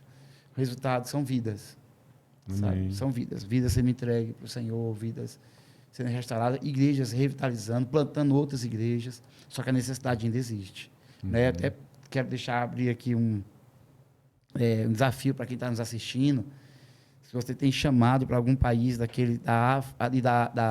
Europa, se algum dia Deus incendiou o teu coração, procura a gente, ou procura outra agência missionária, procura primeiramente a tua igreja local, né? Porque quem envia é a igreja, não é a base. A base ajuda com o treinamento, mas não é a base que envia. A base é uma plataforma... Capacita. Capacitar, né? A plataforma que você vai passar para poder ir. Facilitar isso, viabilizar isso, mas é quem envia a igreja. Não desiste, não. Eu digo assim, se você receber uma palavra, converge a tua vida para isso. Converge a tua vida para isso. Não deixa ela morrer, não deixa secar, não deixa o diabo tirar essa palavra. Muitas pessoas, às vezes, recebem algo assim e ficam na expectativa expectante, né? Fica parado, aguardando, esperando que alguma coisa aconteça, né? Exato. E ela não age especificamente, ou estudando a cultura, agindo em prol daquilo, língua. Exato. Né? Tem várias coisas que tem que... Assim, você recebeu uma palavra, então muda a tua rotina para isso. Eu digo para o pessoal intencional, assim, faz né? pelo menos 5 coisas aí, se você receber uma palavra. Primeiro, você tem que orar por isso. Segundo, você tem que ler sobre isso. Compra tudo que você vê aí para ler sobre isso. Vai ouvir alguém sobre isso. Anda com quem está fazendo isso e faz isso. Vai fazendo em pequenas porções aqui para vocês já se adaptando, já se acostumando com isso, entendeu? Então, assim, cara, converte a tua vida. E tem muitas pessoas que têm chamado para a Europa, para a Ásia, para a África, e deixaram morrer. Eu queria contar um testemunho. Posso contar um testemunho? Pode. Teve uma amiga, uma colega, né? Que ela me contou um dia, eu fui tomar um café com ela, ela disse assim, pastor, eu fui numa igreja recentemente, e eu cheguei lá e preguei para um pastor, e essa colega ela é missionária, então ela prega em vários países, viajou para vários países, ela disse assim, eu preguei numa igreja, quando eu terminei de pregar, o pastor chegou para mim e disse assim, minha filha, ele já é um senhor, Deus falou para mim ir para a África quando eu era jovem, e eu preciso ir para a África, me leve com você no dia que você for. Ela olhou para ele e disse, pastor, como é que eu vou fazer isso? O senhor tem mais de 70 anos, hoje está um pouco mais cansado, está com um câncer agressivo, como é que o senhor quer que eu faça isso agora? Aquela história me pegou, Robson, porque quando ela contou, me emocionei no dia, porque eu vejo muitas pessoas desse jeito. Quando Deus dá uma palavra, ela espera que Deus dê a palavra e Deus também venha. É tipo assim, Abraão, você vai lá para Canaã, mas espera que o carro vai vir te buscar, vai ser... Vou mandar um chofer. Vou mandar um chofer, vai vir cavalos brancos, bonitos, carruagens do Egito, então, coisas da última geração para te levar até aquele lugar. E não é assim. Né? E aí... Tem alguns sofismas, né? Por exemplo, aquele negócio, cara, tá fluindo. Às vezes não vai fluir. Paulo resistia a resistências, né? Então, às vezes não vai fluir tanto. Você vai ter que ir e cortar a onda, meu irmão. E é com convicção, com né? convicção. Pelo propósito. Exatamente. Tanto que todas essas viagens que o senhor tem falado aqui, elas têm propósito. Exatamente. Não foram só para ir lá e... Não, a gente... Só pergunta, você conheceu a Torre Eiffel? Você conheceu... Cara, não sei, eu não foi para esse negócio. Não é que a gente não desfrute, é porque a gente está tão focado no que nós vamos fazer quando a gente vai na Europa, quando a gente vai na Alemanha, na República Tcheca, na Itália. Qualquer lugar que a gente passa ali, na Hungria, são lugares lindos, mas secos também ao mesmo tempo. Então precisa ter essa intencionalidade. Você tem que estar sabendo o que está fazendo. Levanta um altar naquele lugar. Deus falou para a gente, vocês vão ser peregrinos. Aí eu disse, Senhor, então vamos tipo nômade, assim, não. Nômade vai para um lugar, seca as fontes, depois, quando secou, vai para outro. Não, você vai ser peregrino, Rafael. Você vai ser como Abraão. Aonde você chegar, você levanta um altar e cava um poço. Traz vida para aquele lugar. Então a gente está indo na Europa e em outros países, por exemplo, em 40 e poucas pessoas para Portugal. Só que vamos se espalhar. Já disse, não passa mais um dia do que Deus quer que você passe perto de mim em Lisboa. Vai para o país que Deus chamou. Né? Nós temos a família do Eide, que estão agora no país de Gales. Minha filha está servindo lá, né? Minhas filhas estão lá, servindo eles lá esses dias agora. né? Tem o pessoal que está lá também, a Jéssica, a Noemi, estão tudo lá servindo agora eles, enquanto outra equipe está aqui. A gente quer fazer isso estando lá em Lisboa. Mas assim, eles receberam a palavra e eles largaram. A Bíblia diz assim, quando Mateus ouviu Jesus chamando, ele imediatamente... Pedro e André largaram as redes que estavam pescando. Tiago e João estavam consertando as redes do seu pai, largaram e seguiram. Então, tem pessoas que estão ouvindo isso aqui, não faz conta só. Eliseu queimou tudo. Queimou tudo trás, e foi. Não faz, sabe por quê? Se você for calcular, não tem lógica. Não vai ter lógica. O pessoal pergunta, cara, você vive muito bem, hein? Acredito que os meus mantenedores encerraram as suas contribuições desde a primeira vez que eu coloquei o pé na Europa, porque eles acham que eu estava fazendo agenda. E a gente faz questão de não receber nada lá. A gente não faz questão, porque a gente não vai buscar alguma coisa. Nós estamos indo para deixar. Então, tudo que a gente investe financeiramente, não vem nada. Não é a gente vai lá na Europa, faz agenda e paga a conta. Não. A gente vai lá para entregar. Até porque a gente não vai para muitas igrejas, vai para a rua também. Então, não tem oferta na rua, né? Então, e fazer a diferença. Fazer a diferença. Entendeu? A gente está indo para deixar. Então, as pessoas têm um conceito errado disso. Né? Então, assim, a gente viaja, faz várias viagens, vai em vários lugares. Como é que a gente vai? É o próprio Deus que está cuidando disso tudo. Então, você que está ouvindo isso, sente desafiado a missões, meu irmão, você tem uma palavra? O pessoal diz assim, cara, a gente não tem dinheiro para fazer. Não, dinheiro é secundário. Primeiro é uma palavra. Porque não adianta você ter dinheiro e não ter palavra para fazer. Então, tem uma palavra? Tem. Então, o próximo passo, Deus vai te dar. Amém. Agora tem que ir isso. Deus vai cuidar de tudo. Tem que ir. Abraça. Eu queria deixar uma mensagem aqui também. Eu sei que a gente talvez não encerre agora, mas eu queria deixar uma mensagem. Né? Pode deixar. Quero abrir esse parênteses aqui. Você só vai encontrar verdadeira felicidade, vai ficar plenamente feliz quando você colocar o pé no lugar que Deus quer, fazer o que Deus quer, obedecendo tudo que Deus falou para você. Enquanto, sabe que essas crises que você vive aí, não consegue dormir às vezes, acorda na madrugada, não tem descanso, você consegue, vai para a igreja, não vê sentido, tenta fazer uma coisa, não consegue, não sente, é porque você ainda não foi para o lugar. Lembra da última palavra que Deus te deu. Cumpra aquela palavra lá que você vai ver. Você vai ver a sua vida mudando, você vai ver as coisas acontecendo. Coloca o pé. Aí você vai ver. Faz diferença, né? Porque daí Deus clarifica tudo que... Tudo, descortina, meu irmão. Descortina, é impressionante. Mas é obediência. A gente quer uma palavra nova, nós nem vivemos a velha ainda. Aí fica assim, o que o senhor quer agora? Cara, nem alcançamos aqui. Não, lembra do que Deus falou com você na última vez? Aí você pode pedir uma palavra nova para Deus. É verdade isso. Sabe? E assim, está precisando muito.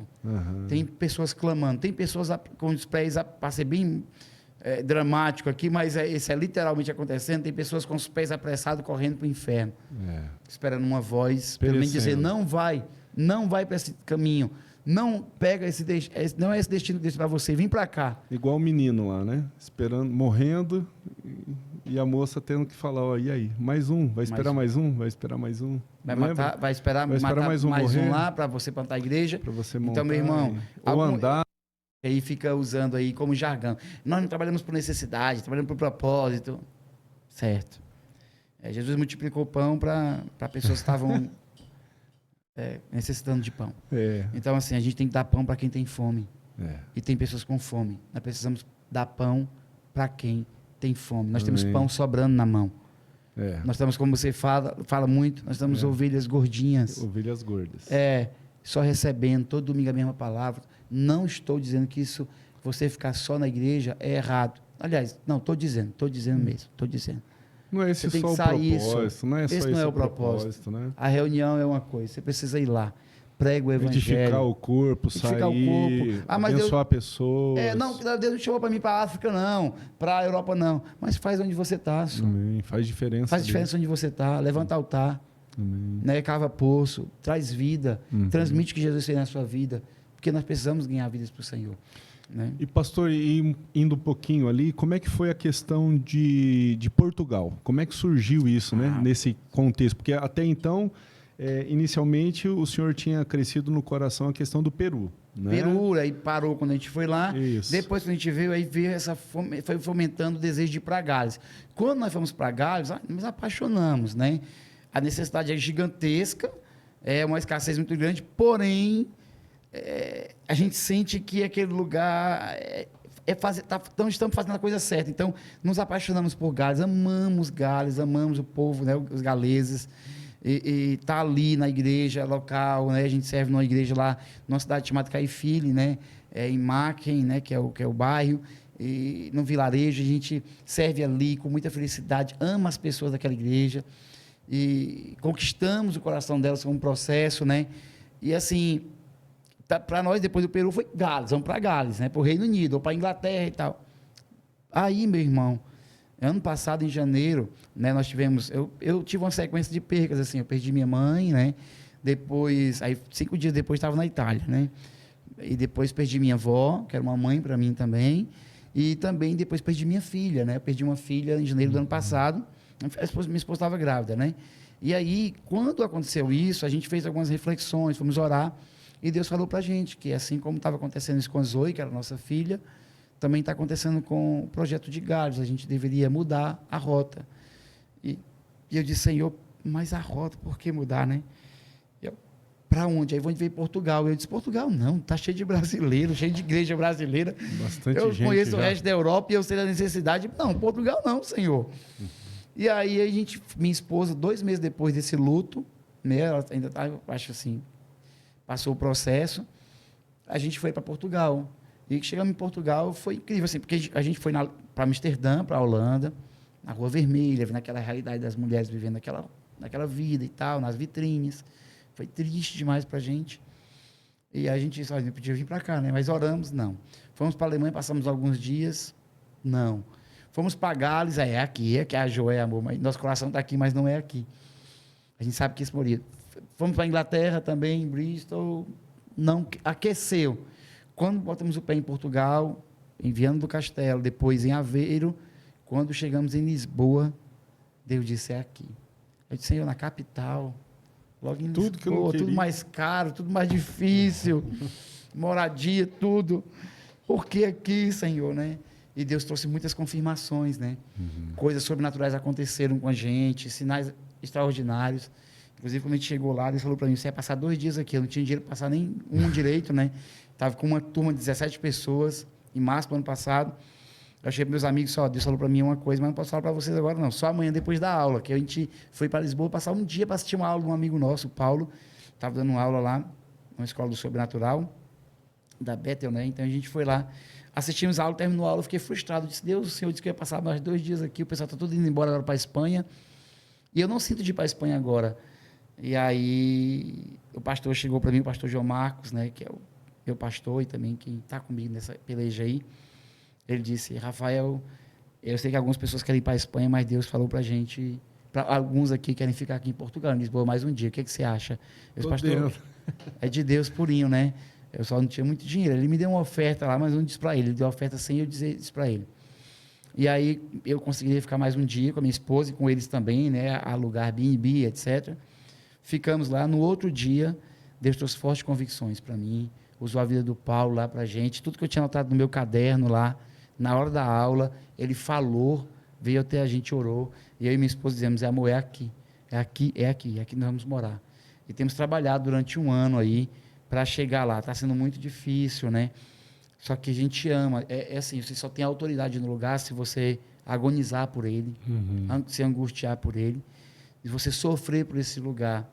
Jesus, ele deixou sua glória para sofrer, e Deus colocou o nome dele acima de todo nome, mas ele teve que agonizar, teve que sofrer. E hoje nós sofremos por Portugal, pelo resto da Europa, na verdade, né? A gente quer trabalhar com a Europa, quer trabalhar com a Ásia, com o Oriente Médio, que é o nosso destino, é o Oriente Médio.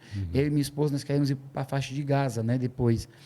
E não por causa de agora, mas já faz alguns anos que a gente recebeu essa palavra.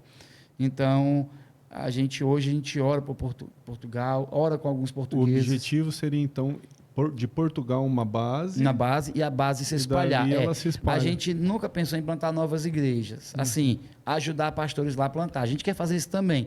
Só que a gente também tem uma palavra para plantar a igreja lá. Então, vamos plantar a igreja, chama-se tenda, né? Também, que é uma tenda nesse conceito de você ter uma vida, Deus desmonta e vai. Mais rápido. Né? Então, para você estar sempre em movimento, a igreja vai ser em movimento e plantar a base mais profundo lá, que vai servir às outras igrejas lá, né? A gente já tem algumas conexões na Europa e vai ajudar bastante. Então, Portugal é interessante, né? Hoje a gente já alugou apartamento, minha esposa passou 2 meses lá, voltou agora. A gente tem um apartamento lá alugado e é interessante, a gente mora perto do aeroporto. Em 3 minutos chega um avião em Portugal, de algum lugar do mundo. Então, é uma porta de entrada. Essa é muito amplo, né? Talvez outro dia aqui a gente tire para falar especificamente sobre tudo isso, porque o que Deus tem falado sobre Portugal, sobre a Europa para a gente, é assim, esperançoso. Sobre um grande avivamento, sobre uma grande onda que está acontecendo. E a gente está assim, sabe? Eu estou com 40 e poucas pessoas aqui, doido para sair daqui, venderam tudo. Alguns estão sem casa, como eu, né? Estou aqui morando, abrigado aqui. Então, mas estão todos apaixonados para poder chegar lá e fazer o que já, né, o que Deus mandou, o que Deus deu a orientação. Então, Portugal hoje é a porta de entrada. Entramos em Portugal, conseguimos entrar na Europa, né? A gente está indo para fazer isso. Está com desejo de ver realmente aquele lugar sendo tocado mais uma vez. Teve uma oração que Billy Graham fez. Olha, Billy Graham, quando chegou no País de Gales, sabendo de toda a história, ele olhou e disse assim: Senhor, faz de novo. E a gente ora pela Europa assim hoje, né? Faz de novo, Senhor. Reaviva, né? Reaviva. Amém. Né? E, pastor, e a questão do projeto Nazaré, quer falar? Então, tem que falar. Porque, assim, como é que acontece? O projeto, nós temos um princípio na base, nós fazemos tudo a partir da presença de Deus. Amém. Então, a gente não desenvolve nada se não for através de uma palavra que Deus nos dá em reunião. Então, a gente prefere não ter a programação, não ter o ministério, por exemplo, como igreja. Tem que ter o ministério de jovens, tem que ter o ministério de... Cara, a gente só vai ter se Deus disser que é necessário para esse tempo e se tiver as pessoas responsáveis. A gente não trabalha com voluntariado, né? Não tem voluntário da gente, é só pessoas chamadas. Porque o voluntário vai quando quer, faz quando quer, né? E também não precisamos de ajuda. Nós queremos que pessoas trabalhem, porque ajuda se ajuda outro, ajuda pobre, ajuda para ajudar. Mas a gente precisa de trabalhadores. Jesus disse: ore para que o Senhor da Seara envie pessoas para ajudar de vez em quando. Não. Ore para que o Senhor da Seara envie trabalhadores, obreiros, né? Então a gente quer pessoas que trabalhem, que estejam no horário, acorde cedo, busque a Deus e se dedique naquilo dali, né? E aí, a gente não tem pressa para desenvolver projetos. Deus falou para a gente que quando chegasse na Europa, nós íamos ter que abrir mão de muitas ferramentas que a gente tem aqui para poder receber novas ferramentas. Quando a gente estava orando aqui como equipe, jejuando e tal, orando, buscando a Deus, a gente passa a manhã toda, Deus falou para a gente sobre um projeto, que é uma Bíblia em cada casa, né? Hoje nós não fazemos parte da Jocum, só que esse projeto foi dado para o Loren, fundador da Jocum, né? E quando ele morreu, foi o pedido que ele fez. É indiferente a gente trabalhar com Jocum ou não, assim, tipo, a gente não tem, a gente trabalha para o reino de Deus. E vidas como do irmão André, como do Loren, de outros homens de Deus que foram, a gente tem que honrar essas pessoas e honrar o que eles receberam de palavra e continuar esse legado, né? E quando ele fez o pedido de uma... E falta, né? Falta muito, demais, né? muito.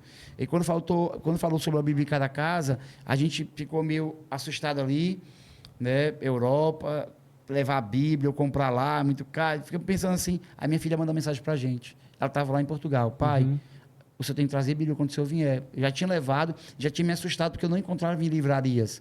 Não encontrava para comprar. Então, ela disse: pai, tem que trazer Bíblia, porque o pessoal aqui não tem Bíblia. É uma carência, né? Uma carência muito grande, né? E aí surgiu tudo aquilo ali e Deus deu uma palavra para a gente, né? Deu a palavra de Abacuque 2,14, que fala que como as águas cobrem o mar, também a terra sentirá do conhecimento da glória de Deus. E as águas, né? As águas cobrindo o mar e tal. Aí foi tudo isso, e aí foi onde surgiu o Projeto Nazaré, que é e já está funcionando, né? Está acontecendo, que é a distribuição de Bíblias em todo aquele continente. A gente quer agora, em 2025, distribuir pelo menos 100 mil Bíblias lá, né? É meio megalomaníaco assim a visão, mas levando em consideração a quantidade de pessoas que tem lá, é mínimo isso aí, é muito pouco, né? E lidando com as igrejas locais, a gente consegue fazer isso daí. Então, o Projeto Nazaré surgiu disso aí. E por que o nome Nazaré? Foi dois entendimentos que nós tivemos, né? O primeiro foi quando Filipe chamou Natanael. Ele disse, olha, conhecemos o Messias. Aí ele pergunta, de onde vem? Aí ele disse, ele vem de lá de Nazaré. Aí ele disse, de Nazaré, pode vir alguma coisa boa de Nazaré? Ele disse assim, vem e vê. Vem e veja. E vem e veja, né? Então, ver. Aí foi onde surgiu essa palavra. E a outra foi que nós lembramos. Que onde é que tem as ondas gigantes, né? Lá em Nazaré. Lá em Nazaré. Então, assim como as ondas cobrem o mar, quando a gente quer uma revelação, a gente meio que, né, enfeita ela, né? Mas esse foi muito claro para a gente, né? Foi justamente em Nazaré, de Aveiro para Lisboa, quando a gente passou em Nazaré, que Deus deu a palavra para a gente ficar em Lisboa. A primeira, né? Até chegar lá e ter as confirmações naquela aula e etc. Então, assim, nós hoje já estamos trabalhando, já lançamos a primeira revista, primeira edição da revista do Mais Profundo, Global, que trabalha muito, tem o projeto Nazaré dentro, que é a distribuição de Bíblias. Estamos arrecadando, mobilizando pessoas para comprar Bíblias, para distribuir Bíblias, incentivando pessoas a fazer isso na igreja local, aqui mesmo no Brasil, e queremos fazer isso na Europa. Para você ter uma ideia... E o desafio é enorme, porque além de não ter, vai ter que ter ainda tem os idiomas, né? Por exemplo, né? Em Lisboa mesmo, você vê ali quantas nacionalidades. A gente vê marroquino, paquistanês, a gente vê indiano, espanhol, francês. Então, a gente tem que ter. Agora, recentemente, semana passada, a gente distribuiu, financiamos a compra de Bíblias na França, em Marseille. Então, eles estão distribuindo lá. Então, a gente também levamos Bíblias já para Portugal, já começou a distribuição. Então, todo o continente precisa levar para italiana, né, alemã, então, inglês. Então, a gente precisa de todos os idiomas. Só que tem um negócio, né? Aqui no Brasil, você compra uma Bíblia por R$17, que é a que a gente compra. A gente compra com capa dura e tal. Lá é 17 euros. Então, não é R$17. Então, é um desafio gigantesco. Mas está acontecendo. Deus tem levantado pessoas para fazer isso. Amém. Para estar financiando, né? Para ajudar isso e ver isso acontecendo. E aí Deus nos falou uma coisa muito clara. Primeiro vamos fazer a distribuição, depois vai vir uma onda de evangelismo. Para você ter uma ideia, recentemente eu ouvi falar na França, uma missionária me falou que uma muçulmana pegou a Bíblia para ler. Ela leu a Bíblia, converteu, uma semana depois que ela batizou, estava pregando na praça, lá em Lyon, se eu não me engano, a cidade. Então, tem uma fome, um desejo muito grande de aprender, né? O europeu em si tem o hábito de leitura muito grande. A gente está no avião, assim, os comerciais ali dentro, e estão todos lendo. Muitos deles estão lendo, né, algum livro. Então, a distribuição da Bíblia vai ser uma boa ferramenta, vamos dizer assim, para que eles possam ter um encontro com o Senhor. Né? E aí a gente vai vir com a onda de evangelismo. Depois, aí o que está orando? E aí, a francesa chegou para a gente esses dias assim, olha, nós sabemos que vai vir uma onda sobre esse continente e tal. E eu só confirmo que a gente ouviu confirmação. Lá. Confirmação. E o senhor já falou até da revista, né? Que Sim. Saiu agora. E os outros projetos ali que vocês estão tendo? Então, hoje com Portugal, assim, a gente quer começar... A gente nunca pensou em plantar igreja e base com prédio, mas com pessoas. Só que hoje em Portugal a gente não consegue, com a quantidade de pessoas que a gente tem, a gente colocar dentro do apartamento. Né? Então, a gente pensa já chegar agora... creio eu que nesse mês agora de fevereiro, a gente tem um local para a gente ter esse treinamento, né, daquilo que Deus já tem nos sinalizado, e também começar o nosso trabalho de oração. Então, nós caminhamos, todo dia, 6 horas da manhã, nós oramos com várias pessoas do mundo, algumas pessoas de outros países também.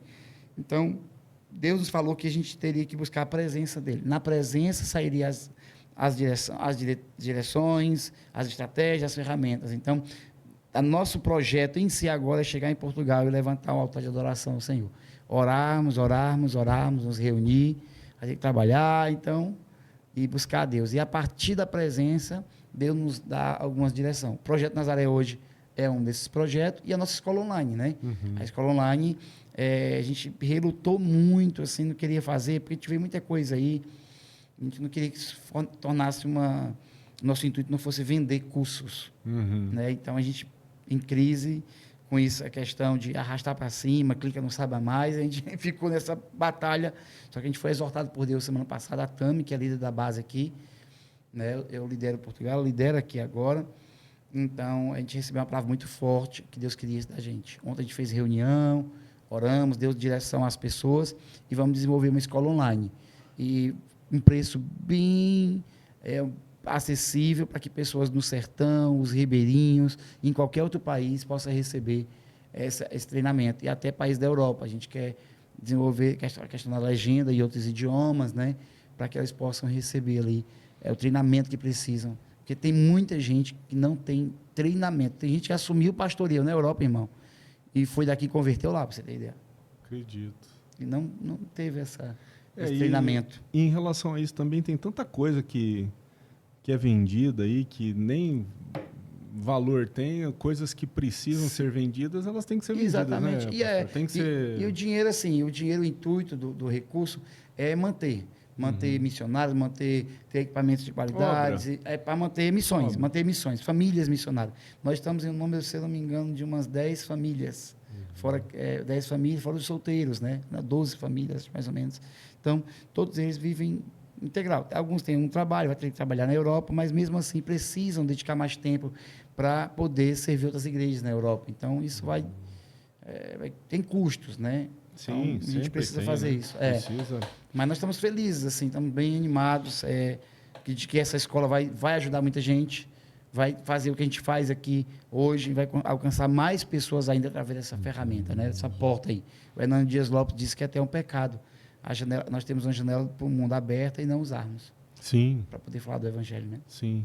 É o que a gente pensa. Pensando já indo para os finalmente aqui, pastor, o que o senhor poderia deixar aí de recado para aquela pessoa que é igreja e que ela pode estar envolvida nesse projeto? O senhor já falou sobre pessoas que têm chamado, mas a gente entende que faz parte da igreja a missão. Sim, né? Sim. E também como que as pessoas poderiam, que tiver interesse, entrar em contato com mais profundo, o que eles poderiam, onde eles poderiam encontrar o senhor, ou mesmo, né, os cursos, algum contato, né, visitar. Sim. Hoje você pode, assim, para você ter conhecimento, pelo menos da nossa movimentação, nossas redes sociais, as meninas comunicam, fazem um trabalho de comunicação muito interessante ali, muito preciso, e comunicam com clareza. Nós temos um princípio que é comunicar com integridade. Então, tudo que a gente está fazendo, a gente procura trazer uma comunicação. Então, você pode acompanhar tudo isso ali e ali entrar em contato conosco, né? Por exemplo, tem o meu perfil pessoal do Instagram, que é o rafael.lopes.azevedo, que é minha filha que administra esse perfil, e ela ali vai movimentando, interage com o pessoal, responde e tal. E, às vezes eu também tenho que fazer isso. E tem o do mais profundo, que é base mais profundo. Então, da base, você acompanha a movimentação, tanto aqui do Brasil, como em outros países também. Então, nós estamos desenvolvendo esses projetos. Você pode entrar em contato conosco, falar do que Deus tem falado com você. Agora, é essencial, assim, é primordial para isso tudo, né? Você tem uma palavra de Deus, tem um desejo vindo do alto, comunicar com essa igreja local, né? A gente acredita que Deus vai vir buscar, não a base, vai vir buscar a igreja. Então, a gente quer que a igreja esteja envolvida com isso. Então, procurar o seu pastor, nos procurar, a gente vai viabilizar essa forma, uma forma de acontecer isso, né? Com o aval da sua igreja local. A gente acredita assim, Davi foi ungido em casa, em Hebrom e em Jerusalém, né? Absalão, quando quis tomar o trono, foi ungido em Hebrom e em Jerusalém, faltou só de casa. Então, a gente quer pessoas que estejam, pelo menos, sejam reconhecidos na sua comunidade, alguém que tenha um desejo. Talvez não esteja fazendo muita coisa na sua comunidade, porque as pessoas dizem, faz primeiro aqui, depois faz lá. Às vezes não dá para fazer aqui. Às vezes a pessoa, né, mas pelo menos tem um bom testemunho ali, tá? Tem uma participação, vive em submissão no sentido de com a comunidade. Estou falando de interagindo. Então, a gente precisa que esteja esse perfil de pessoas, entendeu? Que eles amem a sua igreja local, né? E aí isso vai se espalhar, porque o missionário é alguém que vive em comunidade, em comunhão, e leva isso para outro lugar ou atrai pessoas para essa comunhão. Então, ou ele espalha isso, ou ele atrai para essa aqui. Então, o missionário não é alguém que vive sozinho, tem o meu chamado, esse negócio de meu chamado, meu encargo, minha causa. Cara, vira um revolucionário aí, bota uma boina nesse negócio, faz qualquer coisa, mas missionário você não é. Missionário, um membro desligado do corpo, ele um membro amputado e apodrece. Então tem que estar ligado com a igreja, tem que estar ligado, né? A base vai viabilizar. Nós queremos ser esse canal. Nós queremos falar para você que existe um lugar. Existe. Mas vocês estão trabalhando. Meu chamado é para o Japão. Cara, eu tenho um telefone de pessoas que podem tirar para o Japão. Meu chamado é para o Afeganistão. A gente dá um jeito. Você chega lá. Eu lhe garanto que a gente ajuda você a chegar lá. Mas entre em contato com a gente. Vai lá nas redes sociais. Clique lá, tem números lá, tem o direct lá. A gente vai conseguir te responder. Tem uma equipe que trabalha com isso. Que vai conseguir te ajudar. E vai ter os cursos online. Você quer pegar ferramentas ou entender um pouco mais sobre missões, como viver uma vida profunda em Deus também, a gente vai conseguir te ajudar nisso aí, servir nisso. Amém. Amém. Pode. Do livro. Do livro. Então, estou escrevendo um livro, são 52 princípios de oração. Assim, ó, tá bom a me lembrar disso, porque assim, uma vez eu fui na casa da Ariadna, e a Ariadna orou por mim, ela colocou a mão no meu ombro, e ela orou e disse assim: Senhor, eu quero pedir que o Senhor faça Ezequiel 22:30 silenciar através da vida desse homem aqui. Aquilo mudou a minha vida. Eu já conhecia a casa do Riz Howes, que é o intercessor, né, do livro Intercessor. Então, uma coisa eu sei que eu fui chamado para fazer, é o que está em Marcos 3,14. Ele chamou 12 para estar com ele, depois enviar e pregar. Então, o meu primeiro chamado foi estar com Jesus. Então, hoje, se tem algumas coisas que eu consumo de literatura, de que eu escrevo, de que eu falo, é de oração. Porque a gente vive isso. Minha vida é pautada nisso aqui. Se tem a mensagem da minha vida, cara, o que é que você gosta mais de falar? Eu prego, a gente dá treinamento de aconselhamento, de discipulado, a gente trabalha com revitalização. Então, 25 áreas que a gente tem ferramentas para trabalhar. Porém, se tem uma coisa que você quer que eu fale, é sobre oração. Isso eu tenho amor. Arde no coração. E aí o livro surgiu disso. São essas orações de 6 horas que eu preguei, essas mensagens. São 52 princípios, todos contexto bíblico, e uma explanação sobre o princípio ali ensinado, com contexto, né, e aplicação. E aí você tem uma jornada. E depois eu fui ver que Neemias reconstruiu o muro em 52 dias, que nós temos 52 semanas no ano. Então, isso combinou, na verdade, com aquilo que a gente está fazendo. Só que o livro chama-se Mais Profundo na Oração. Né? Então, é o sonho da minha vida sendo realizado. Eu nunca tenho o sonho de ter muita coisa, mas de colocar isso num papel eu tinha prometido até para minha mãe isso, né, de escrever meu livro. Minha esposa fica me cobrando. Tenho 4 livros que eu estou escrevendo e nenhum publiquei, mas esse vai ser o primeiro. E eu quero muito que as pessoas peguem, porque, Robson, desses quase 20 anos que eu voltei para o Senhor, eu descobri tudo. 20 anos que eu estou no Senhor, né, vamos dizer assim, foi em oração, sabe? E vivendo na minha vida de oração. Tudo que a gente toma decisão, a gente toma em oração. Tudo que a gente enfrenta, sofre, chora, vive os nossos lutos, nossas guerras, é na oração. Então, eu te digo assim, sem ser presunçoso, eu tenho propriedade para falar sobre isso, porque não foram 52 mensagens apenas, foi 52 experiências com esse texto, com os textos que eu vivi, entendeu? Eu e minha família. E isso aí vai sair, então... A gente está trabalhando agora, tem uma pessoa revisando, eu vou escrevendo, ele vai revisando, né? E aí ele me deu uma data aí. Eu acredito que em meados de abril aí já estava sendo publicado. Já vai ter o livro. É o que eu preciso, né? Que bom. Que benção. Então você pode depois adquirir também o livro, né? Sim. Através dos contatos aí. Já vendi o livro sem ter, né? O pessoal chega para mim, tá vendendo o livro de oração, eu quero 50. Eu disse, tá bom, tá vendido. Que bom, aí, ó. Já tá vendendo, sim. E ainda tá no forno aí, né? Sim. Então, meus queridos, eu quero agradecer aqui o pastor Rafael, as explanações dele, foi muito bom esse tempo, aprendemos bastante coisa aqui hoje, conseguimos ver bastante testemunho também da vida do Senhor, isso é uma coisa que acalenta o coração. E queria agradecer você que está aí agora, escutando, e muito obrigado por esse momento, nós te agradecemos e esteja acompanhando a gente aí que vão ter mais coisas para conversarmos. Um abraço a todos. Instagram. As informações vão estar na descrição aqui do vídeo.